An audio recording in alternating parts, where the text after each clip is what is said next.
Hello नमस्कार मैत्रिणींनो. गुढीपाडव्या दिवशी मी अजिबात शिलाईचं काम करत नाही म्हणून दिवस पूर्ण घालवला, पण रात्रीचे 11 वाजता मी ब्लाऊज शिवायला घेतलेला आहे. आता व्हिडिओमध्ये पुढे बघा काय सांगते मी. आता काय झालं, गुढीपाडव्याच्या आदल्या दिवशी एक कस्टमर आलेला माझ्याकडे आणि सांगितलं की आम्हाला एक ब्लाऊज शिवून द्या अर्जंटमध्ये.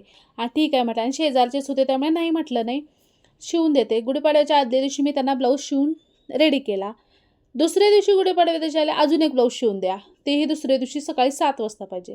आता मैत्रिणींनो, मला सांगा, घरातली सुद्धा कामं असतात. सण असला म्हटल्यावर फक्त मशिनीवरचं काम नसतं, तर घरातली सुद्धा कामं असतात.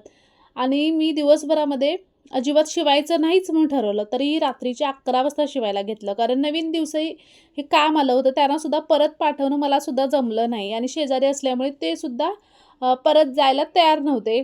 शिवूनच दे म्हणून अर्जंट लागले. आता मी हा जो ब्लाऊज घेतलेला आहे तो कॉलेजच्या मुलीचा आहे. त्यांना पूर्ण म्हणजे फिनिशिंगच हवं होतं. अगोदर सांगितलेलं असं फिनिशिंग पाहिजे तसं, आणि त्याने मेजरमेंटसाठी जो ब्लाऊज दिला होता त्याच पद्धतीने मी शिवला आहे. आता 2 ब्लाऊज आणि साडीसुद्धा आणून दिलेली आहे बघा अर्जंटमध्ये. एका रात्रीमध्ये मला एक ब्लाऊज आणि साडी कंप्लीट करायची होती. मी रात्री 11 वाजता ब्लाऊज शिवायला घेतलेलं, 12 वाजता म्हणजे 12:30 पर्यंत मी हुक्स वगैरे पूर्ण लावून कंप्लीट केलं होतं. आणि आदल्या दिवशी मी हा त्यांचा ब्लाऊज शिवून दिला होता.